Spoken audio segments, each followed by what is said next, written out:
Oi, gente! Bem-vindos, bem-vindas a mais um vídeo aqui do Aventuras na Leitura. Eu sou a Kelly e no vídeo de hoje eu vou indicar para vocês 3 obras para entendermos o barroco na nossa literatura.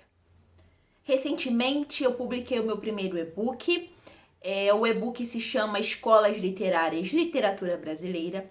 É um e-book com uma linguagem bem didática, bem simples, de fácil compreensão, falando sobre as escolas literárias, os movimentos literários, os períodos de transição também da nossa literatura. Então lá eu vou falar sobre os movimentos e períodos de transição desde o quinhentismo até as tendências contemporâneas. E nesse e-book vocês encontram a teoria, as características de cada escola literária, autores, obras e também contexto histórico, curiosidades, dicas de filmes, de livros. Esse e-book foi escrito com o objetivo de ajudar você, estudante, leitor, a compreenderem mais e a terem dicas sobre cada escola literária brasileira. O e-book está com valor promocional ainda, então caso você tenha interesse em adquirir, o link está aqui na descrição. Antes de mais nada, a gente precisa entender que a nossa literatura é dividida em 2 fases, em 2 eras, digamos assim.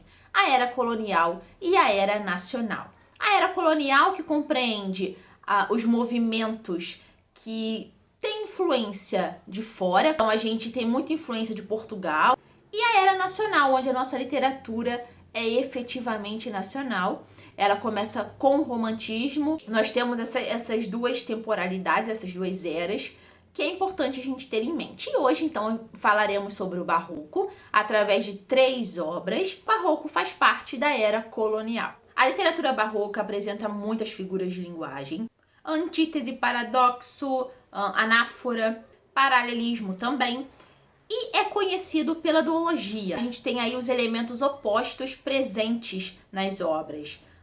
Fé e razão, sagrado e profano, pecado e perdão. Mas lá no e-book eu abordo profundamente essa escola literária, esse movimento literário, quando ao longo da praia, cuja área é de marinhas, aves estampada e de encrespadas conchas mil se arreia, assim de cor azul como rosada do mar, cortando a prateada veia. Vinha trintão em cola duplicada, não lhe vi na cabeça casca posta, como Camões descreve, de lagosta. Esse é um trecho do poema épico Prosopopeia, do Bento Teixeira.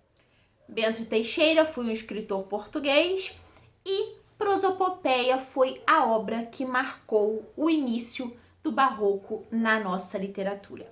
É um poema épico, tá? Bento Teixeira se inspira em Camões, em Os Lusíadas, para escrever Prosopopeia. E esse poema épico vai enaltecer os feitos guerreiros dos heróis. Prosopopeia foi dirigida, na verdade, ao capitão e governador da capitania de Pernambuco, Jorge de Albuquerque, e foi escrita entre 1584 e 1592, mas publicada somente em 1601. Essa obra acaba louvando não o povo, mas sim os fatos heróicos de Jorge de Albuquerque. As obras que eu mencionar aqui, eu vou deixar todas linkadas na descrição, juntamente com o link para compra na Amazon. Comprando através do meu link, você ajuda o Aventuras na Leitura sem pagar nada mais por isso.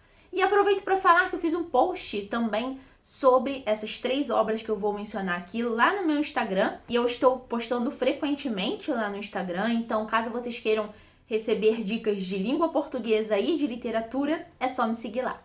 Via de perfeição é a sacra via. Via do céu, caminho da verdade. Mas ir ao céu com tal publicidade, mais que a virtude, o boto é hipocrisia. O ódio é d'alma infame companhia. A paz deixou a Deus a cristandade. Mas arrastar por força uma vontade, em vez de perfeição, é tirania. Essas são as 2 primeiras estrofes de um soneto de Gregório de Matos. Está nesse livro aqui, vou mostrar aqui, Gregório de Matos, Poemas Atribuídos, volume 2, é uma edição da Autêntica, tá? É uma reunião de diversas poesias do Gregório de Matos, que é um poeta que marcou muito o barroco e causou bastante. Tanto que o apelido dele é Boca do Inferno. E ele causou bastante porque ele criticava o governo, a nobreza, o clero, sem dó nem piedade. Então, ele escreveu diversos tipos de poesia, né? As poesias dele são classificadas como satírica, lírica, sacra e erótica também. E ele nasceu na Bahia e ele acabou escrevendo uma quantidade considerável de poesias, né? Suas obras são incríveis. As que mais me chamam a atenção são justamente aquele mais critica, né? Aquilo que incomoda. Então, lá no século XVI, XVII, na verdade ele é do século XVII, a gente já pode ver uma dura crítica às diversas camadas aí da sociedade. E já nesse pequeno pedaço, né, nessas duas primeiras estrofes de um único soneto que eu falei, a gente já consegue perceber essa duologia presente na obra barroca, como ódio e paz, por exemplo. Então essa questão da duologia é muito frequente. Grande causa, senhora, é a que põe hoje a vossa majestade aos pés de Cristo.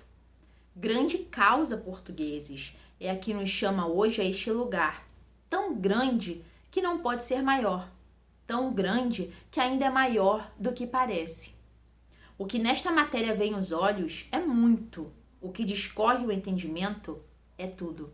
Esse é um trecho de um dos sermões do Padre Antônio Vieira, que está nesse livro aqui, que eu falo que é uma relíquia que eu tenho nessa edição, junto com outras, são 2 volumes com os sermões do Padre Antônio Vieira, que marcou também o barroco na nossa literatura, e o Padre Antônio Vieira é responsável pela prosa barroca.